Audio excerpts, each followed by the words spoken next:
I'm going to demonstrate how this tool works, including the initial authorization.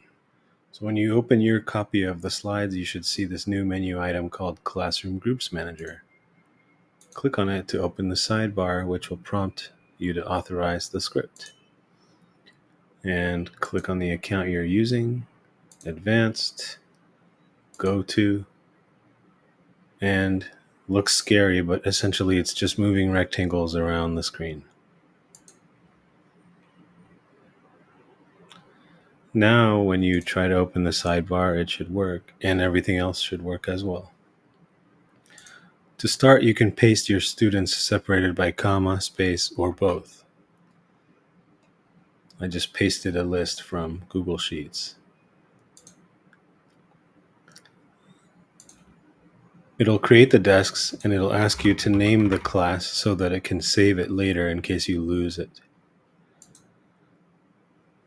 And now I can group in pairs randomly.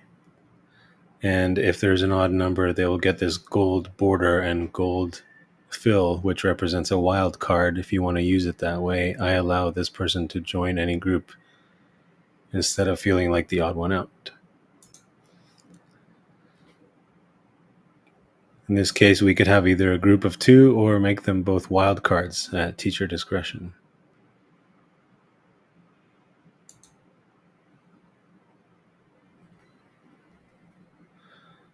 And group in 4s and group in 5s. You can prevent certain bad pairings by adding them here, but group of 5s does not prevent them because it gets too complicated with multiple pairings to prevent that from happening. But let's say Oliver and Lars are not supposed to be in the same group. I can add them here. And you can see Beatrice and Grace have already been added previously. Let's see if we get no Beatrice and Grace, no Lars and Oliver when I group in pairs, for example. No Beatrice and Grace, no Lars and Oliver. Similarly, for grouping in 3s, you will not see a group with Beatrice and Grace or Lars and Oliver. You could keep clicking. It prevents it from happening. And 4s as well. No Beatrice and Grace, no Lars and Oliver.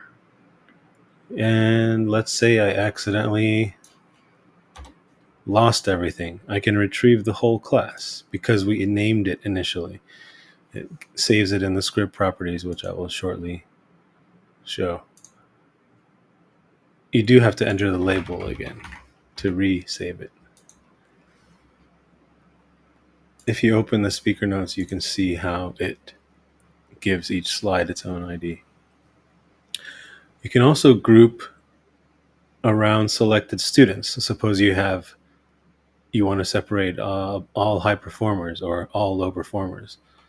Let's just pretend that these students that I'm selecting now are high performers. These are all random names.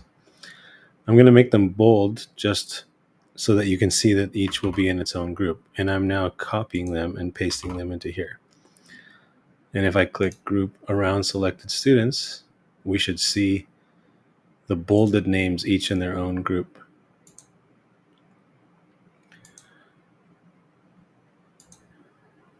I do have to rebold them because the script prevents them from being recognized for whatever reason if the teacher wants to hide how the groupings were made.